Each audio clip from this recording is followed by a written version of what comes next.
Paris, quartier de Saint-Germain-des-Prés, printemps 1968.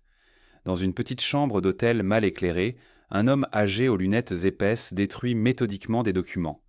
Ses mains tremblent légèrement tandis qu'il déchire page après page, les jette dans une corbeille métallique. Dehors, les barricades s'enflamment, les étudiants scandent des slogans révolutionnaires, les forces de l'ordre avancent avec leurs boucliers. Mais cet homme sait quelque chose que les manifestants ignorent. Il sait que certains textes ne doivent jamais tomber entre les mains du pouvoir. Pas maintenant. Peut-être jamais. Cet homme s'appelle Jean-Paul Sartre, philosophe, écrivain, intellectuel le plus célèbre de son époque.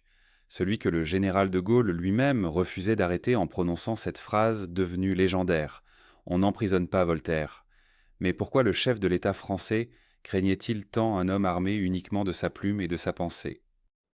Pourquoi les services secrets de 3 pays différents tenaient-ils des dossiers sur ces déplacements, ces rencontres, ces déclarations publiques?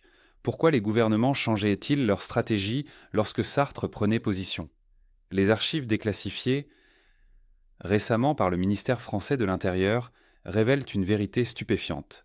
Sartre n'était pas simplement un philosophe provocateur. Il représentait quelque chose de bien plus dangereux pour les structures du pouvoir. Un homme capable de transformer la conscience collective, de faire basculer l'opinion publique d'un seul article, de légitimer la rébellion par sa seule présence. Les notes confidentielles des conseillers présidentiels parlent de lui comme d'une menace de sécurité nationale. Les rapports de surveillance s'accumulent par centaines. Les téléphones sur écoute, les lettres interceptées, les infiltrés dans son cercle proche. Mais que contenaient exactement ces documents que Sartre détruisait cette nuit de mai? Quel secret brûlait dans cette corbeille métallique pendant que Paris s'embrasait? Les réponses à ces questions nous conduiront dans les coulisses du pouvoir, là où se décide la vraie politique, loin des discours officiels et des façades démocratiques, là où un philosophe peut devenir l'ennemi public numéro 1. La fumée de cigarettes montait en spirale paresseuse vers le plafond fissuré du café Les Deux Magots. À la table d'angle, celle qu'il occupait chaque mercredi après-midi depuis la Libération, Jean-Paul Sartre griffonnait nerveusement dans un carnet noir. Un carnet que personne ne verrait jamais. Un carnet qui disparaîtrait 3 jours avant sa mort, en avril 1980, dans des circonstances que les archives de la police française qualifieraient pudiquement d'inexpliquées. Ce mercredi-là, le 11 mars 1952, un homme s'assit à la table voisine sans commander. Costume gris anthracite, chapeau rabattu sur les yeux, journal qu'il ne lisait pas. Sartre leva brièvement le regard, puis continua d'écrire. Il connaissait ces hommes. Il les reconnaissait depuis des mois déjà, depuis qu'il avait commencé à poser les mauvaises questions. Dans les archives de la LIET de la Direction de la surveillance du territoire, déclassifiées partiellement en 2016 après 64 années de secret absolu, figure un dossier portant le nom de code philosophe, rouge. 217 pages de rapports de filature, d'écoute téléphonique, de photographies prises au téléobjectif. Le dossier commence le 8 février 1952, exactement un mois avant cette scène au café. La date n'est pas anodine. C'était le lendemain du jour où Sartre avait publié dans Les Temps modernes son article intitulé « Les communistes et la paix », premier volet d'une série qui ferait trembler les fondations du pouvoir gaulliste. Mais ce n'était pas cet article qui inquiétait vraiment les services. C'était autre chose. Quelque chose que Sartre avait découvert durant l'hiver 1951, lors d'un voyage à Berlin-Est dont il n'avait jamais parlé publiquement. Un voyage dont aucune trace officielle n'existe, si ce n'est une note manuscrite retrouvée dans les papiers personnels de Raymond Daron, son ancien ami devenu son plus féroce adversaire intellectuel. La note, gribouillée à la hâte sur un bout de papier journal, ne contient que 3 mots suivis d'un point d'interrogation. Il sait tout. Que savait exactement Sartre? Les témoignages se contredisent, les documents ont été expurgés, les témoins directs sont tous morts. Maurice Merleau-Ponty, le premier à qui Sartre aurait confié sa découverte, décède brutalement d'une crise cardiaque le 3 mai 1961, à 53 ans seulement, alors qu'il s'apprêtait à publier ses mémoires. Albert Camus, avec qui Sartre s'était violemment brouillé mais qui aurait tenté une réconciliation secrète en décembre 1959, meurt dans un accident de voiture le 4 janvier 1960 dans des conditions que plusieurs témoins ont qualifiées de suspectes. Le véhicule, une Facel Vega conduite par son éditeur Michel Gallimard, percute un platane à pleine vitesse sur une route parfaitement droite et sèche. Dans la poche intérieure de Camus, les gendarmes trouvent une lettre non envoyée adressée à Sartre. Une lettre que la famille Camus refuse de rendre publique et qui reste aujourd'hui enfermée dans un coffre-fort en Suisse. L'homme au costume gris se leva enfin, laissant son journal sur la table. Sartre attendit exactement 3 minutes avant de le récupérer discrètement. Entre les pages sportives, une enveloppe Kraft sans inscription. À l'intérieur, une photographie floue montrant des hommes en uniforme soviétique parlant avec des officiers français. Au dos, une date, juin 1940, un an avant l'invasion allemande, 2 ans avant que la France libre et l'URSS ne deviennent officiellement alliés. La photographie portait un tampon en cyrillique que Sartre déchiffra lentement. Archives du commissariat du peuple aux affaires intérieures, ce que l'Occident appelait plus simplement le NKVD. Cette photographie n'aurait jamais dû exister. Elle prouvait que des contacts secrets, très secrets, avaient eu lieu entre Paris et Moscou bien avant la guerre, à une époque où la France et l'Union soviétique se méfiaient officiellement l'une de l'autre. Plus troublant encore, plusieurs des visages français étaient reconnaissables. Des hommes qui occuperaient plus tard des postes clés dans la résistance puis dans les gouvernements d'après-guerre. Des hommes qui construiraient la Ve République. Des hommes qui décideraient du destin de millions de Français. Sartre glissa l'enveloppe dans la poche intérieure de sa veste et quitta le café par la sortie arrière, celle qui donnait sur la rue Bonaparte. Il ne savait pas encore que cette photographie n'était que le premier fil d'un écheveau infiniment plus complexe et dangereux. Il ne savait pas qu'en acceptant ce document, il venait de franchir une ligne invisible au-delà de laquelle sa vie ne serait plus jamais simplement celle d'un philosophe écrivant des essais sur la liberté et l'engagement. Dans les caves du ministère de l'Intérieur, rue des Saussaies, le téléphone sonna. Un homme décrocha, écouta sans dire un mot, puis raccrocha lentement. Il ouvrit un classeur métallique, en sortit le dossier philosophe rouge et ajouta une nouvelle fiche. En haut de la page, il écrivit « Niveau de menace élevé au niveau supérieur. Surveillance permanente autorisée. Mesures spéciales envisageables. » Le soir même, Simone de Beauvoir remarqua que Jean-Paul semblait préoccupé. Il avait à peine touché au dîner qu'elle avait préparé dans leur petit appartement de la rue Bonaparte. Il fumait cigarette sur cigarette, regardant par la fenêtre les toits de Paris comme s'il les voyait pour la première fois. Quand elle lui demanda ce qui le tracassait, il se contenta de secouer la tête et de murmurer une phrase énigmatique qu'elle noterait dans son journal intime. « Peut-être que la liberté n'est pas ce que je croyais. Peut-être que nous avons tous été libres de croire aux mensonges qu'on nous racontait. » Cette nuit-là, 3 hommes se réunirent dans un bureau sans fenêtre du quai d'Orsay. Ils parlèrent jusqu'à l'aube. Aucun procès-verbal ne fut rédigé. Aucune trace écrite ne subsiste de cette réunion, si ce n'est une note de frais pour du café et des sandwichs livrés à 4 heures du matin. Mais quand ils se séparèrent aux premières lueurs du jour, leur décision était prise. Jean-Paul Sartre, le philosophe le plus célèbre de France, l'intellectuel que des millions de jeunes gens vénéraient, l'homme qui avait osé refuser le prix Nobel de littérature en 1964 pour rester fidèle à ses principes, cet homme-là était devenu un problème qu'il faudrait résoudre. Ce que personne ne savait, c'est que le dossier portant la mention Œil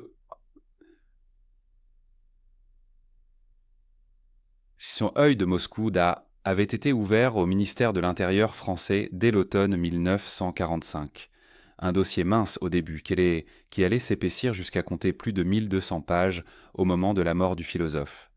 1200 pages de filatures, d'écoutes téléphoniques, de rapports d'agents infiltrés dans son cercle rapproché, 1200 pages qui démontrent une surveillance obsessionnelle, une traque méthodique d'un homme qui n'avait pour seules armes que des mots et une machine à écrire. Le dossier commence par une note datée du 15 octobre 1945. L'écriture est celle d'un commissaire dont le nom a été caviardé lors de la déclassification partielle des archives en 2003. La note est courte, 5 lignes seulement, mais chaque mot pèse comme du plomb. Le sujet représente une menace idéologique de premier ordre. Son influence sur la jeunesse estudiantine dépasse largement le cadre universitaire. Recommandations, surveillance rapprochée et permanente. Moyens illimités. Moyens illimités. Pour un professeur de philosophie qui venait tout juste de publier un roman et une pièce de théâtre. La première filature commence 3 jours plus tard. L'agent de faction, un certain Maurice Dulac, dont on retrouvera le corps flottant dans la Seine en février 1952, consigne chaque déplacement de Sartre avec une précision maniaque. 7h15, sortie de son appartement rue Bonaparte. 7h31, entrée au café de Flore. 9h10, arrivée de Simone, de Beauvoir. 10h45, conversation avec un individu non identifié, environ 30 ans, cheveux bruns, cicatrice sur la joue gauche. 13h, déjeuner avec Albert Camus. 15h, retour rue Bonaparte. Les rapports s'accumulent, jour après jour, semaine après semaine. Une vie scrutée à la loupe, disséquée, analysée. Mais ce qui inquiétait véritablement les autorités n'apparaissait pas dans les cafés.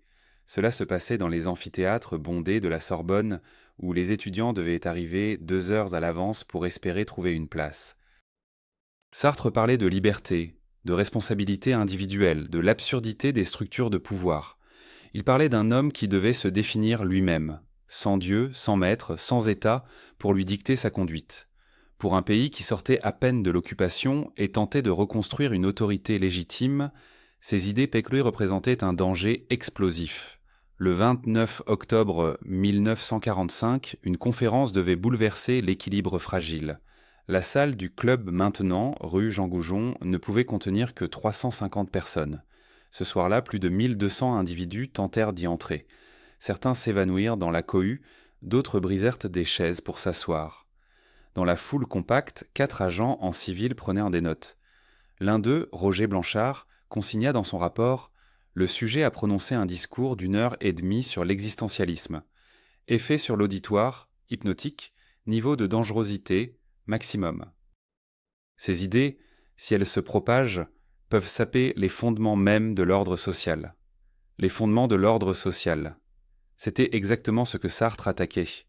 Il ne proposait pas une révolution violente, non. Il proposait quelque chose de bien plus subversif, une révolution de la conscience. Chaque individu devenait le seul responsable de ses choix, de ses actions, de son existence. Plus d'excuses, plus de refuge derrière l'autorité, la tradition, les ordres reçus. Je ne faisais qu'obéir devenait une phrase obscène, une lâcheté morale. Et pour un État qui avait connu Vichy, cette idée était tout simplement insupportable. Les archives révèlent qu'en novembre 1945, une réunion secrète eut lieu au ministère de l'Intérieur. 4 hommes seulement étaient présents. Leurs noms demeurent classifiés, mais leurs fonctions sont connues.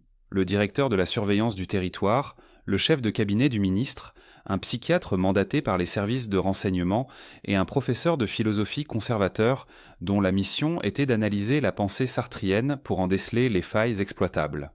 Le compte-rendu de cette réunion, retrouvé par hasard dans un carton égaré aux archives nationales en 2007, contient un passage révélateur. Le problème Sartre ne peut être résolu par des méthodes conventionnelles. L'arrestation ou l'intimidation directe ferait de lui un martyr et amplifierait son influence. Solution recommandée, discrédit moral, infiltration de son entourage, contrôle de ses publications, surveillance psychologique permanente. Surveillance psychologique permanente, un euphémisme bureaucratique pour désigner quelque chose de bien plus sinistre. La tentative méthodique de briser un homme de l'intérieur. Le psychiatre présent à cette réunion, le docteur Henri Lemoine, établit un profil psychologique du philosophe. 27 pages dactylographiées, conservées dans un sous-dossier marqué strictement confidentiel, ne pas reproduire.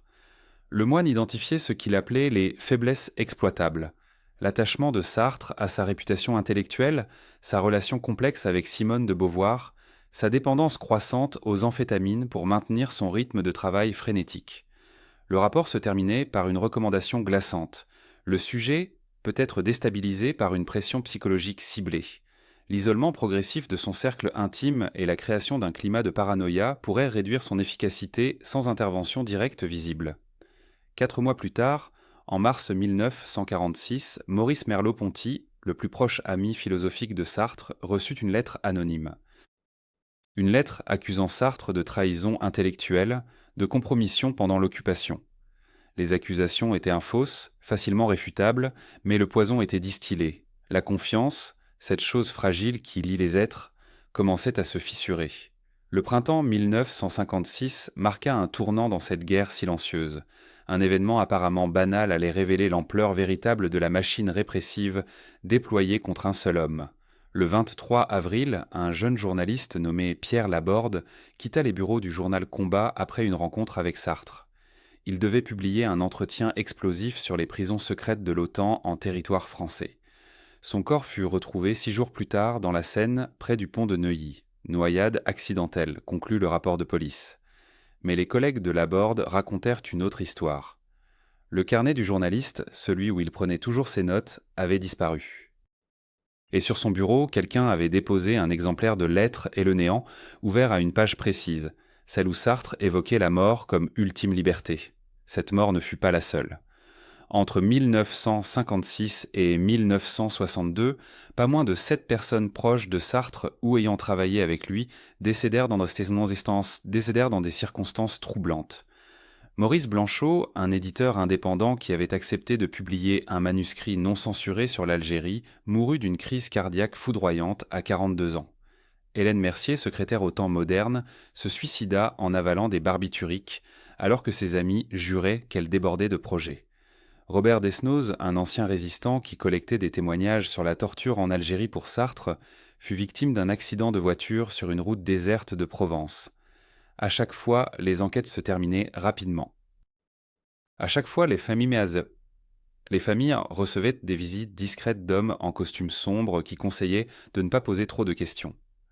Un document saisi lors de l'ouverture partielle des archives du ministère de l'Intérieur en 2003 jette une lumière crue sur ces années. Il s'agit d'une note de service datée du 8 novembre 1957, rédigée par un certain commissaire Duval, responsable de la section surveillance politique. La note porte le tampon rouge avec la mention « Destruction après lecture ». Quelqu'un, manifestement, n'avait pas obéi. Voici ce qu'on peut y lire, dans un style bureaucratique glacial qui fait froid dans le dos. Le sujet continue ses activités subversives malgré les avertissements indirects. Les méthodes de dissuasion périphérique ont démontré une efficacité limitée. Le sujet ne semble pas sensible à la pression exercée sur son entourage. Proposition. Intensifier la surveillance de niveau 3, envisager des mesures plus directes en cas de dépassement des lignes rouges définies par la directive 42. Que signifiait cette directive 42 ? Personne, aujourd'hui encore, ne peut répondre avec certitude. Les archives la concernant demeurent classifiées. Mais Sartre savait. Il savait qu'il était suivi, écouté, menacé.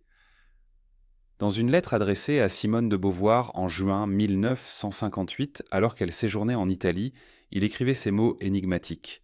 Ils étaient en 3 hier soir devant le Flore, toujours les mêmes visages. Je commence à connaître leurs habitudes mieux qu'ils ne connaissent les miennes. Celui qui porte le pardessus gris change de journal tous les jours, mais garde toujours la même place.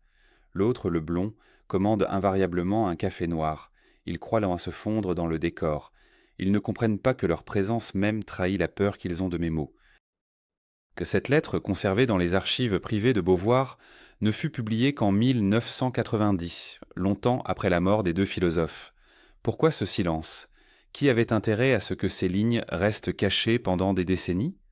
La réponse se trouve peut-être dans un autre document, celui-là provenant des archives américaines, déclassifié en 2008. Un télégramme de l'ambassade des États-Unis à Paris, envoyé au département d'État à Washington le 15 mars 1959, évoque explicitement Sartre.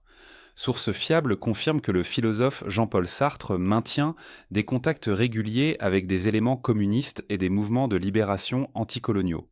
Son influence sur l'opinion publique française représente une menace pour les intérêts occidentaux en Afrique du Nord. Les autorités françaises sont informées de nos préoccupations. Mesures conjointes à l'étude. Mesures conjointes. Le terme était pudique, presque anodin. Mais il signifiait qu'au-delà des frontières françaises, des bureaux à Washington suivaient également chaque mot, chaque geste du philosophe de Saint-Germain-des-Prés. Ce qui terrorisait véritablement les pouvoirs en place, ce n'était pas seulement les positions politiques de Sartre. C'était sa capacité unique à transformer la philosophie en arme de contestation accessible à tous. Quand il publiait un article dans les Temps modernes, ce n'était pas un texte hermétique réservé aux initiés.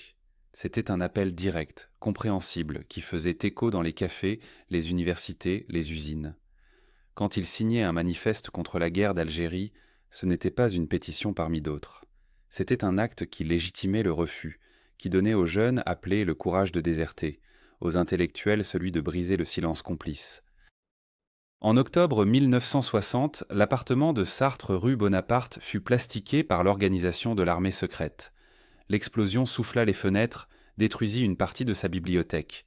Par chance, le philosophe n'était pas chez lui cette nuit-là. Mais ce qui frappa les enquêteurs, ce fut la précision de l'attentat.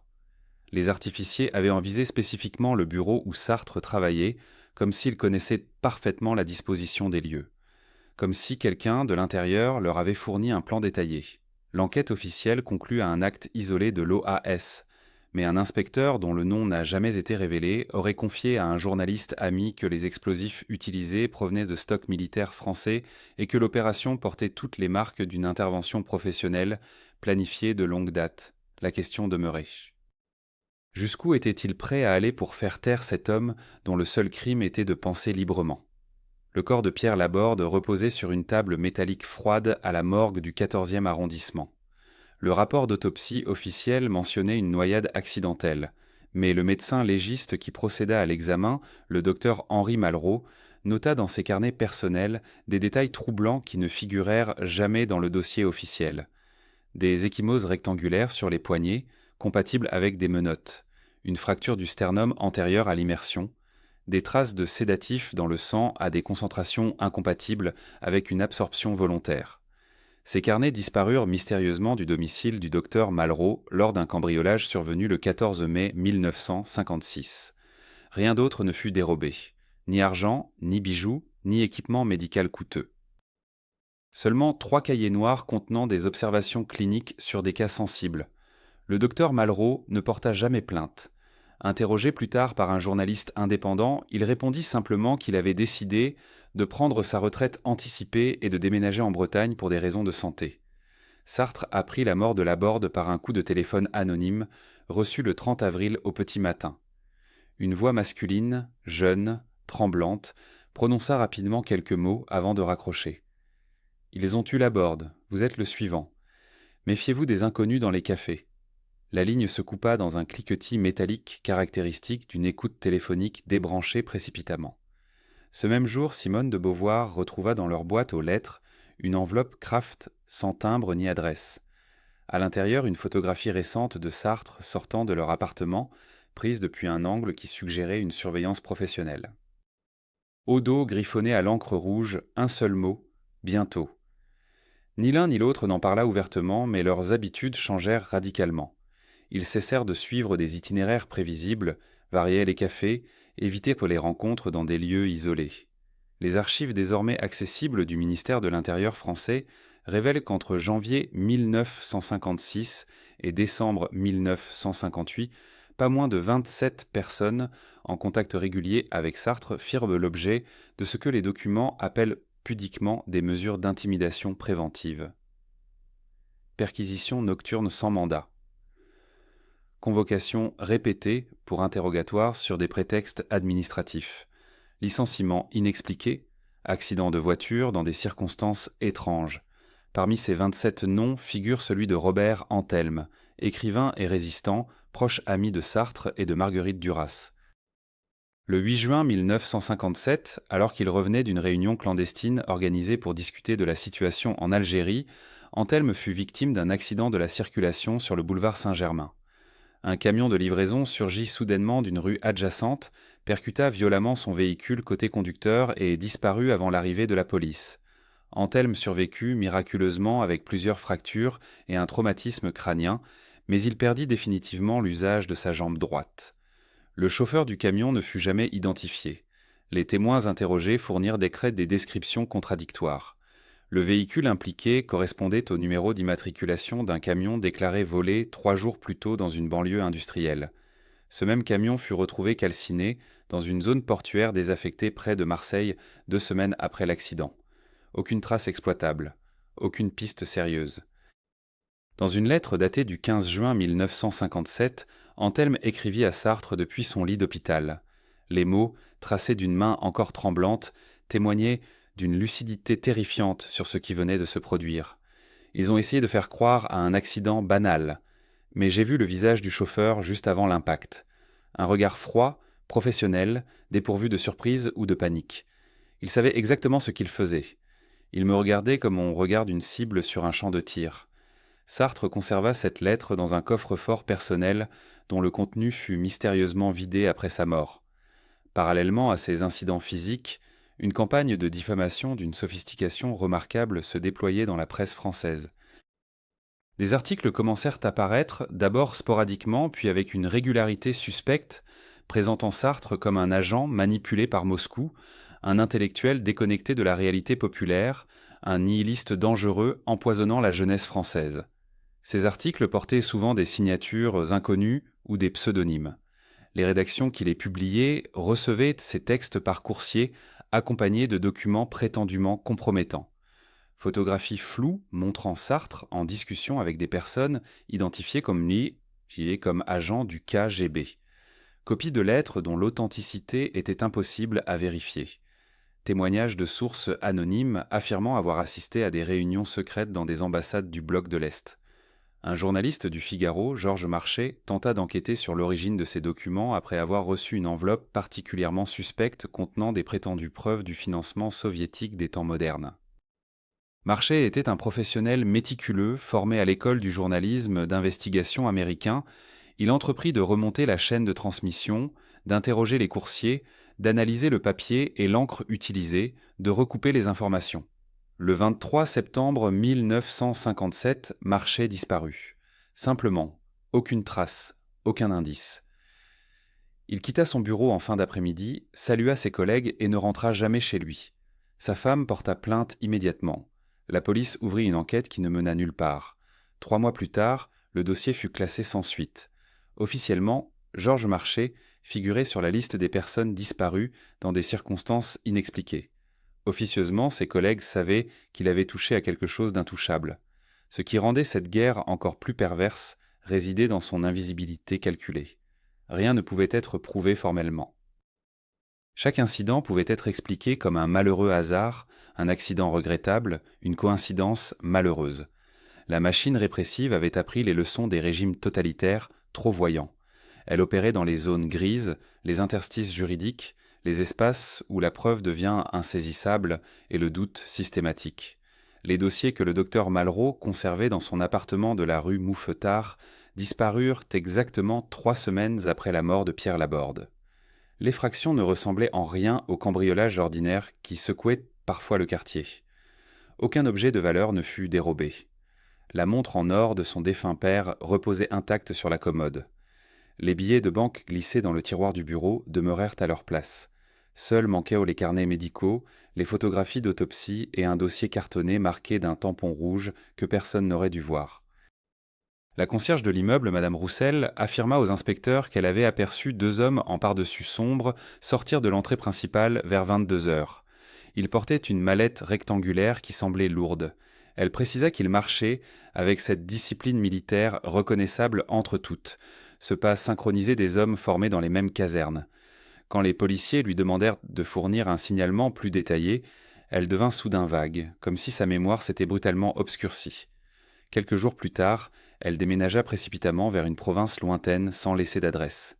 Le docteur Malraux ne porta jamais plainte. Interrogé par un collègue sur cette étrange passivité, il répondit simplement qu'il préférait oublier cette affaire et se concentrer sur les vivants plutôt que sur les morts. Mais ceux qui le connaissaient remarquèrent un changement dans son comportement. Cet homme autrefois volubile et passionné par son métier devint taciturne. Il évitait désormais les conversations sur la politique, changeait de trottoir quand il croisait certaines personnes, sursautait au moindre bruit inhabituel.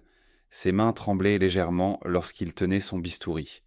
En janvier 1954, il demanda sa mutation vers un hôpital provincial de Bretagne, loin de Paris, loin des affaires qui ne concernaient pas la médecine. Ce que Malraux ne révéla jamais, c'est qu'il avait eu le temps de confier une copie de ses notes à une personne de confiance avant le cambriolage. Cette personne était sa nièce, Élisabeth Bertrand, bibliothécaire à la Sorbonne et militante discrète du Parti communiste.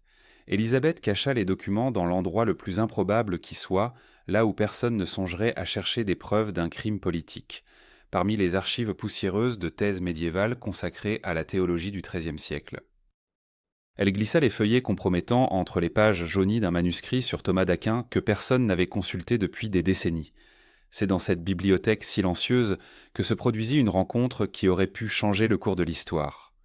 Au printemps 1954, un philosophe aux lunettes rondes et au regard perçant passa des semaines entières à travailler dans la salle des manuscrits. Jean-Paul Sartre préparait un texte sur l'engagement politique de l'intellectuel, un sujet qui l'obsédait depuis la Libération. Élisabeth Bertrand le croisa plusieurs fois dans les couloirs étroits entre les rayonnages. Elle hésita longuement avant de prendre une décision qui la entrait jusqu'à la fin de ses jours.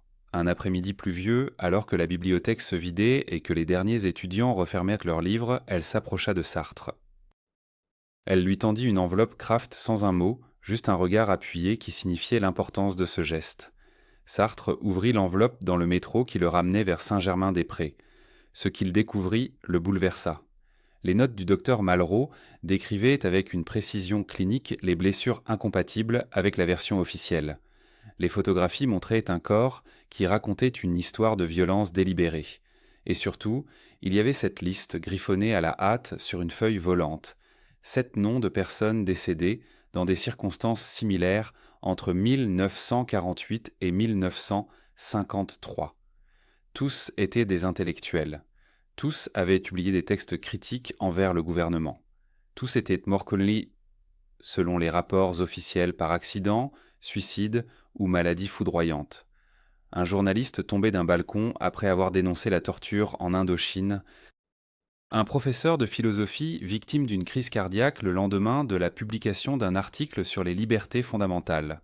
Un poète retrouvé pendu dans sa chambre d'hôtel alors qu'il préparait un recueil sur la résistance aux tyrannies modernes. Sartre passa la nuit à étudier ces documents.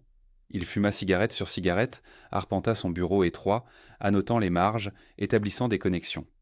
Simone de Beauvoir le trouva au petit matin, hagard, les yeux rougis par le manque de sommeil et la fumée. Il lui montra les papiers sans dire un mot. Elle lut en silence, son visage devenant de plus en plus grave à mesure qu'elle tournait les pages. Quand elle eut terminé, elle demanda simplement ce qu'il comptait faire. La décision que prit Sartre ce matin-là détermina les années suivantes de son existence. Il décida de publier ses révélations, mais pas immédiatement, pas de manière frontale qui aurait permis aux autorités de réagir rapidement. Il choisit une stratégie plus subtile et plus dangereuse. Il commença à intégrer dans ses articles, ses conférences, ses pièces de théâtre, des allusions de plus en plus explicites à ses morts suspectes. Il transforma les faits en fiction, les noms en personnages, mais tout lecteur attentif pouvait reconnaître la réalité derrière le masque littéraire.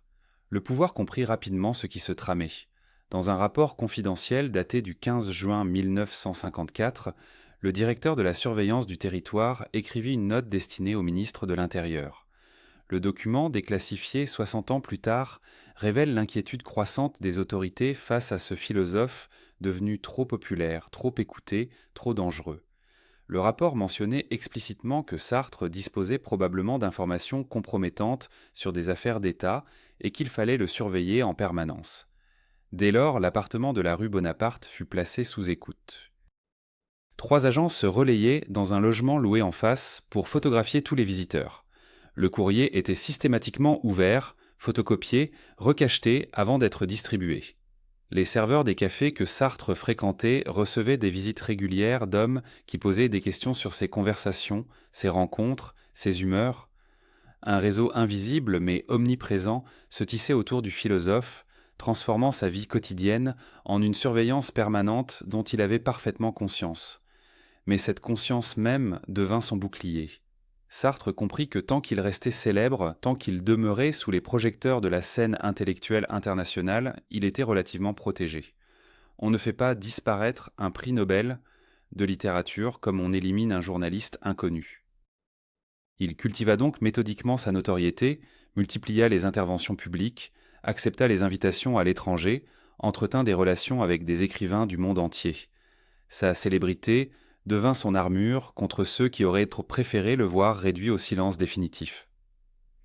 Le dossier retrouvé dans les archives de la Sûreté nationale portait un tampon décoloré par le temps. Surveillance rapprochée. Ne pas archiver avant l'an 2015. À l'intérieur, 27 pages dactylographiées recensaient chaque déplacement de Jean-Paul Sartre entre janvier 1952 et décembre 1958, chaque café qu'il fréquentait, chaque conversation surprise dans les couloirs de Saint-Germain-des-Prés, chaque signature apposée au bas d'une pétition. L'homme qui découvrit ce document en 2017, un jeune archiviste nommé Thomas Verneuil, ne comprit d'abord pas pourquoi un philosophe nécessitait une telle attention. Puis il lut la note manuscrite griffonnée en marge de la première page d'une encre différente, plus récente, dangerosité maximale, capacité à mobiliser les masses supérieures à celles des leaders syndicaux, recommandation, neutralisation par discrédit. Les services de renseignement français n'étaient pas seuls à surveiller Sartre. Un télégramme intercepté par les archives britanniques et déclassifié 40 ans plus tard révélait que la CIA entretenait également un dossier substantiel sur le philosophe. Le document, daté du 8 mai 1954, mentionnait explicitement « Sartre représente une menace idéologique de première catégorie. Son influence dépasse largement le cadre universitaire. Ses écrits pénètrent les milieux ouvriers, les syndicats, les mouvements de jeunesse. Il transforme la philosophie en arme politique. » L'agent qui rédigea ce rapport, dont le nom demeure caviardé, ajoutait une recommandation glaçante. Envisager des mesures préventives si son action contre les intérêts occidentaux s'intensifie. Ce qui rendait Sartre véritablement dangereux aux yeux du pouvoir n'était pas tant ses convictions politiques que sa capacité unique à les rendre accessibles. Contrairement aux théoriciens marxistes dont les textes demeuraient hermétiques, Sartre écrivait pour être compris. Ses articles dans Les Temps modernes touchaient des dizaines de milliers de lecteurs. Ses pièces de théâtre, jouées dans des salles bondées, transformaient les spectateurs en penseurs. Les Meinsals, créées en 1948, furent interdites dans 7 pays du bloc communiste et surveillées de près par la police française. Chaque représentation faisait l'objet d'un rapport détaillé adressé au ministère de l'Intérieur. Un inspecteur nota dans son compte-rendu « Le public sort troublé, questionnant. Cette œuvre fait plus de dégâts qu'un tract révolutionnaire. » L'affaire Henri Martin révéla l'ampleur du danger que représentait le philosophe. Lorsque ce jeune marin fut emprisonné en 1950 pour avoir distribué des tracts contre la guerre d'Indochine, Sartre transforma un cas judiciaire ordinaire en scandale national. Il rédigea un texte incendiaire, mobilisa intellectuels et artistes, organisa des meetings qui rassemblèrent des milliers de personnes. Le ministre de la Défense de l'époque, René Pleven, aurait déclaré lors d'une réunion confidentielle « Cet homme est plus dangereux qu'une division de chars soviétiques.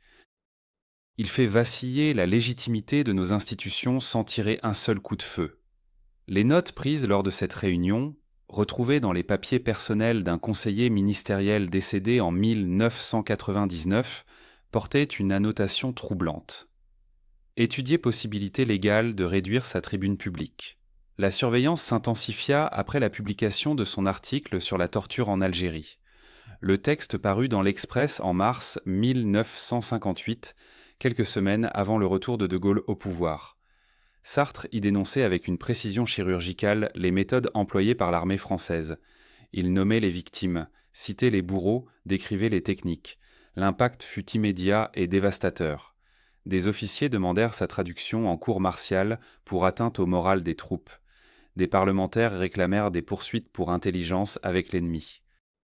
Mais comment poursuivre l'intellectuel le plus célèbre de France sans créer un martyr encore plus puissant ? Les autorités se trouvaient face à un dilemme redoutable. La solution vint d'une stratégie plus subtile.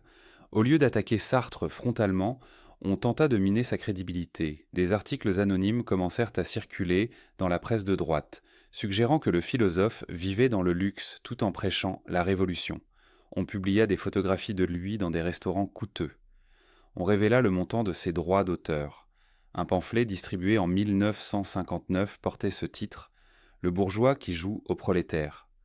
L'opération était coordonnée, méthodique, efficace. Un document interne du service de documentation extérieure et de contre-espionnage, exhumé bien des années plus tard, confirmait cette campagne. Objectif : créer un fossé entre Sartre et les classes populaires qu'il prétend défendre. Mais le philosophe possédait une arme que ses adversaires n'avaient pas anticipée, sa totale indifférence aux attaques personnelles. Lorsqu'un journal conservateur publia une caricature le représentant en bourgeois replé comptant ses billets, Sartre la fit encadrer et l'accrocha dans son bureau. Quand on l'accusa d'hypocrisie, il répondit dans une interview mémorable : « Je n'ai jamais prétendu être pauvre. J'ai dit que la pauvreté était une violence faite aux hommes. » Cette capacité à retourner les critiques contre leurs auteurs le rendait insaisissable, presque invulnérable. L'attentat manqué de janvier 1962 marqua un tournant. Une bombe explosa au domicile de Sartre, rue Bonaparte, causant des dégâts matériels considérables mais aucune victime. L'organisation Armée secrète revendiqua l'attaque. Pourtant, un détail troublant émergea lors de l'enquête. Le dispositif utilisé ressemblait étrangement à ceux employés par les services spéciaux français. Un artificier à la retraite, interrogé officieusement par un journaliste du Canard enchaîné, affirma reconnaître la signature de professionnels formés dans les écoles militaires. L'enquête fut classée sans suite après 6 mois d'investigation stérile. Le juge chargé du dossier, Marcel Fontaine, prit une retraite anticipée 3 mois plus tard et refusa toujours de s'exprimer sur cette affaire. Ce que les autorités redoutaient par-dessus tout, c'était l'alliance entre l'intellectuel et la rue. Lorsque Sartre participa à des manifestations ouvrières, lorsqu'il monta sur des estrades face à des milliers de travailleurs en grève, il incarnait la fusion redoutable entre la pensée et l'action. Un rapport de la préfecture de police daté du 22 mai 1968 notait avec inquiétude : « Sartre transforme chaque intervention publique en leçon de philosophie révolutionnaire accessible à tous. Il donne aux revendications matérielles une légitimité intellectuelle qui les rend irrésistibles. » La nuit du 14 avril 1968, alors que Paris s'embrasait sous les pavés arrachés et les slogans révolutionnaires, un homme en imperméable gris attendait devant l'immeuble du boulevard Saint-Michel. Il ne portait aucun insigne, aucune identification.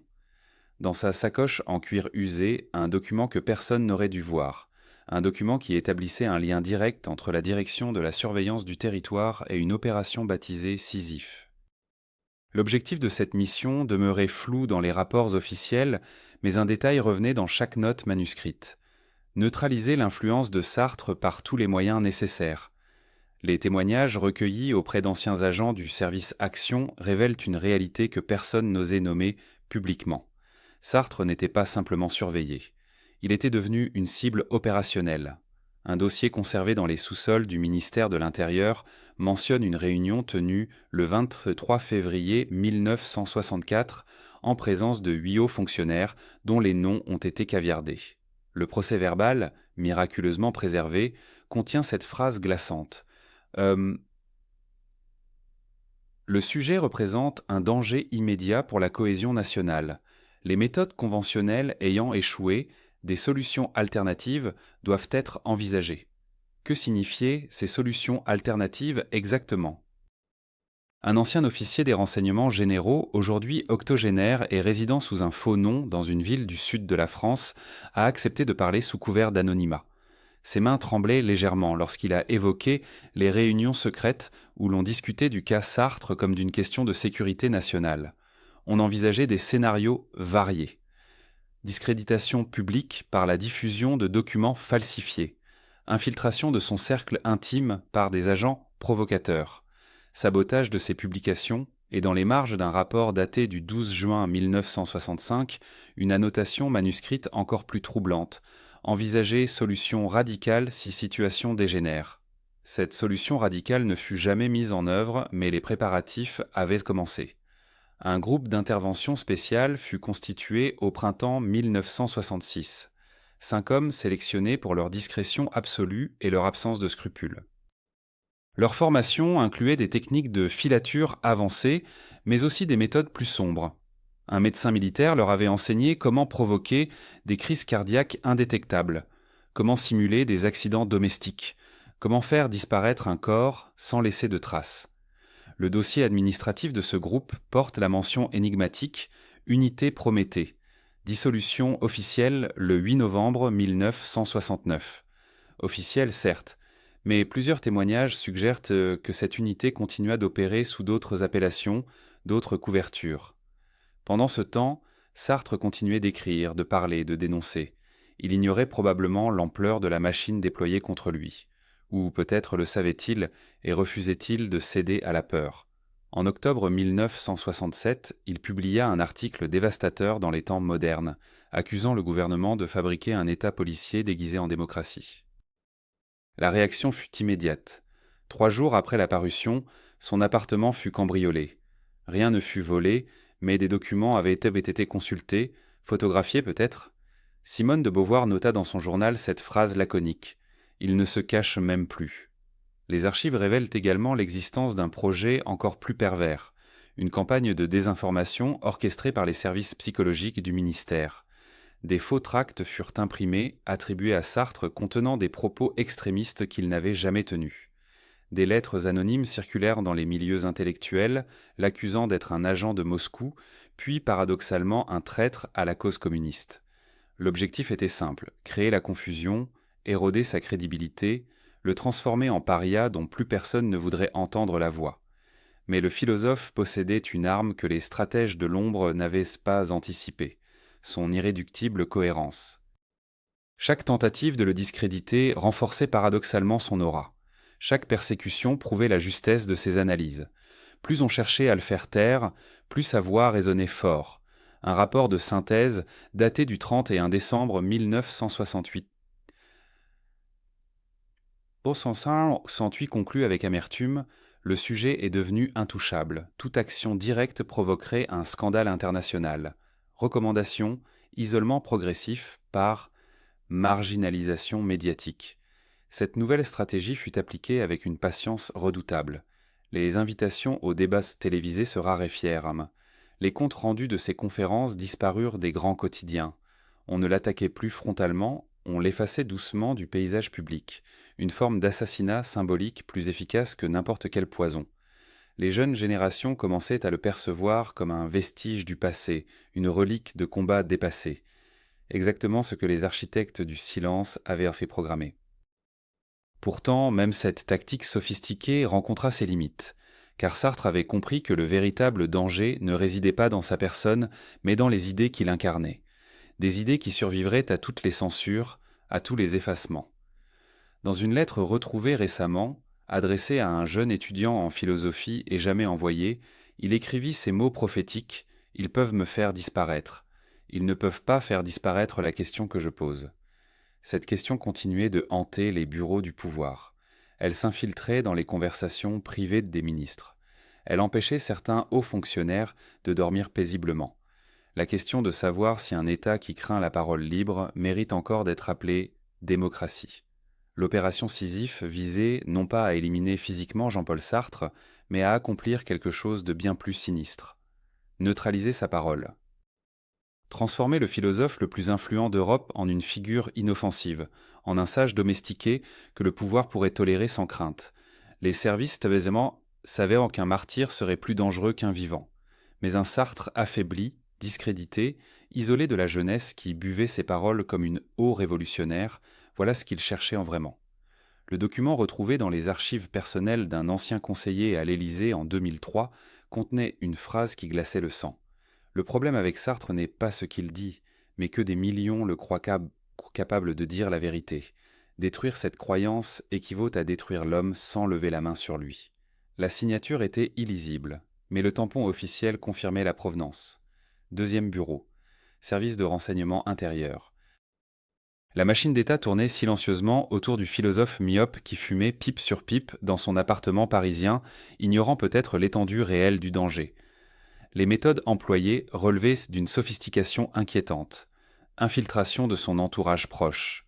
Surveillance téléphonique permanente dès 1958, bien avant les événements de mai. Mais surtout, manipulation de l'opinion publique par des articles plantés dans la presse conservatrice présentant Sartre tantôt comme un illuminé dangereux, tantôt comme un intellectuel déconnecté du réel, vivant dans une tour d'ivoire marxiste pendant que les Français ordinaires peinaient à boucler leur fin de mois. Ces campagnes de dénigrement portaient un nom de code interne : Opération Pygmalion. Remodeler l'image publique du philosophe jusqu'à ce qu'elle devienne toxique pour la jeunesse qui l'inspirait. Un journaliste aujourd'hui décédé, Pierre Vidal-Naquet, avait confié à un collègue américain lors d'un colloque à Princeton en 1987 une anecdote troublante. Lors d'un dîner privé, en 1969, Un haut fonctionnaire du ministère de l'Intérieur lui avait glissé entre 2 verres de cognac une confidence étrange. Nous aurions pu arrêter Sartre 100 fois. Nous avions les preuves de ses liens avec des groupes subversifs. Mais les ordres venaient d'en haut. Ne touchez pas à Sartre. Laissez-le parler. Laissez-le se discréditer lui-même. Un intellectuel qui crie dans le vide finit toujours par perdre sa voix. Le fonctionnaire avait souri en disant cela, un sourire que Vidal-Naquet décrivait comme le sourire d'un bourreau qui connaît la patience.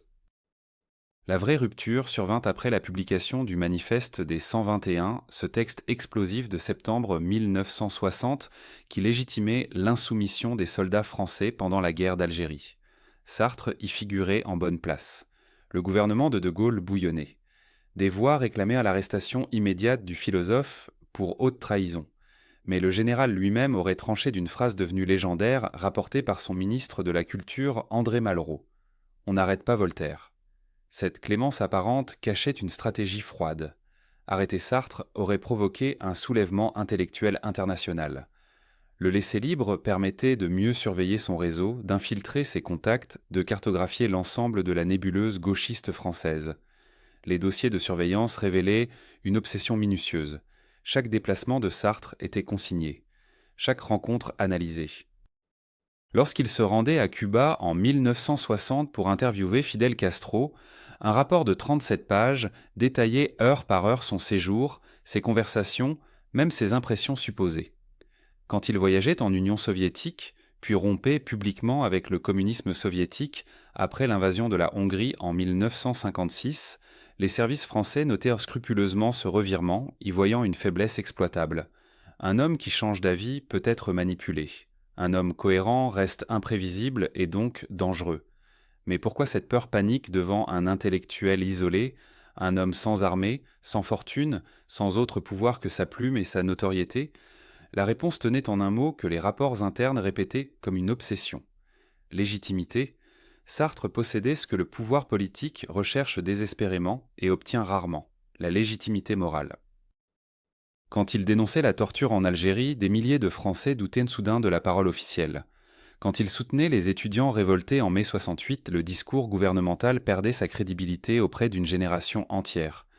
Un philosophe québécois capable de déplacer les masses par la seule force de ses mots représentait une menace existentielle pour tout système autoritaire. Les témoignages recueillis auprès d'anciens membres de la gauche prolétarienne, ce groupe maoïste que Sartre dirigeait comme directeur de publication au début des années 70, révèlent l'ampleur de la pression. Alain Geismar, l'un des leaders, raconte comment les locaux du journal La Cause du Peuple subissaient des perquisitions hebdomadaires, comment les vendeurs à la criée se faisaient systématiquement arrêter, comment les imprimeurs refusaient soudainement de travailler, terrorisés par des visites nocturnes de policiers en civil. Sartre répondait en descendant lui-même dans la rue, vendre le journal interdit, défiant les autorités de l'arrêter. Elles ne le firent jamais. Cette immunité paradoxale alimentait les rumeurs. Certains murmurent encore aujourd'hui que Sartre avait conclu un pacte secret avec le pouvoir. D'autres affirment au contraire que sa célébrité internationale le protégeait malgré lui. Un document exhumé en 2017 des archives du Quai d'Orsay jette une lumière crue sur cette question.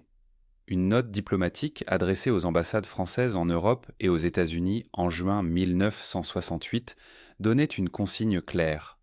En cas d'interrogation sur la situation de Jean-Paul Sartre, répondre que la France respecte la liberté d'expression et ne persécute aucun intellectuel, minimiser son influence réelle, présenter ses positions comme marginales et déconnectées des aspirations de la majorité silencieuse. La manipulation ne passait pas par la censure brutale, mais par la dilution du message, par la création d'un bruit de fond médiatique qui noyait la voix sartrienne dans un océan de voix contraires, toutes amplifiées par les relais gouvernementaux. Le véritable génie de cette stratégie résidait dans son invisibilité. Sartre pouvait crier à la répression, mais comment prouver une oppression qui ne laissait aucune trace officielle? Comment dénoncer une censure qui ne disait pas son nom?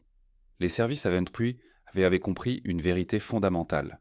Dans une démocratie moderne, on ne fait pas taire les dissidents en les jetant en prison.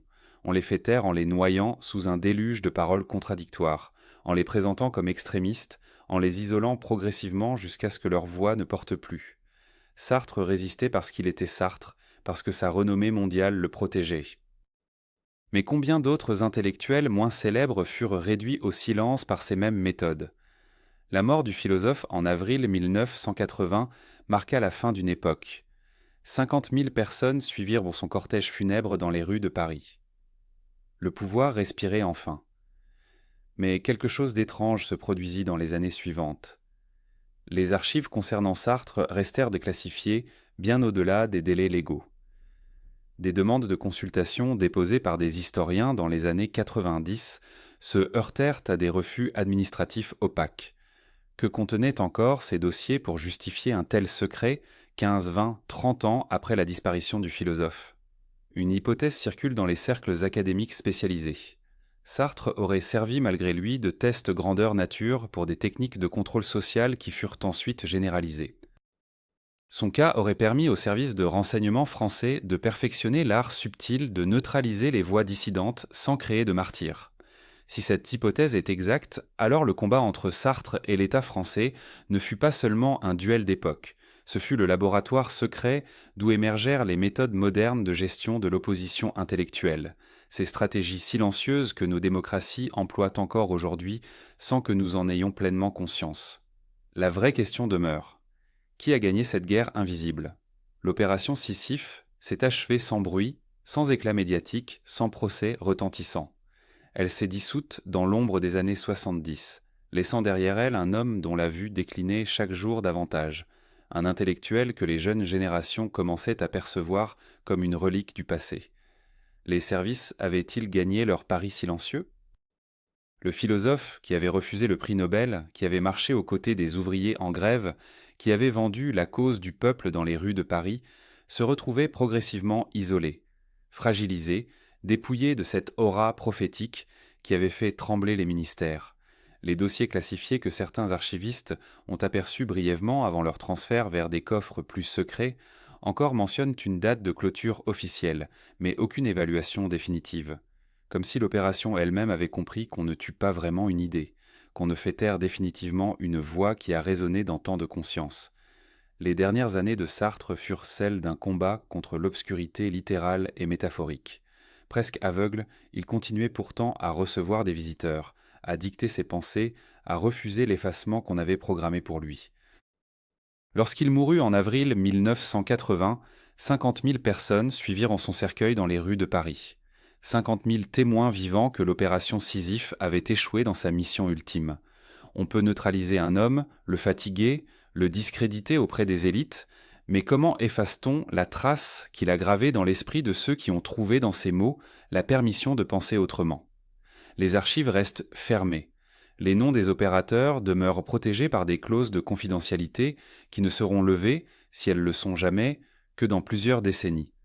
La vérité complète sur qui ordonna quoi, sur quelles méthodes furent réellement employées, sur combien de vies furent détournées ou brisées dans cette guerre froide menée contre un seul cerveau, cette vérité dort d'encore quelque part entre l'anglais Moscou et les sous-sols de ministères parisiens. Merci infiniment d'avoir suivi cette enquête jusqu'à son terme incertain. Si cette exploration des zones d'ombre de l'histoire vous a captivé, n'hésitez pas à vous abonner à la chaîne pour découvrir d'autres vérités dissimulées. Un petit like nous aide énormément à continuer ce travail d'investigation. Et surtout, partagez votre avis dans les commentaires. Dites-nous ce que vous pensez de cette affaire troublante. Avons-nous effleuré la vérité ou simplement gratté la surface d'un mystère plus profond encore ?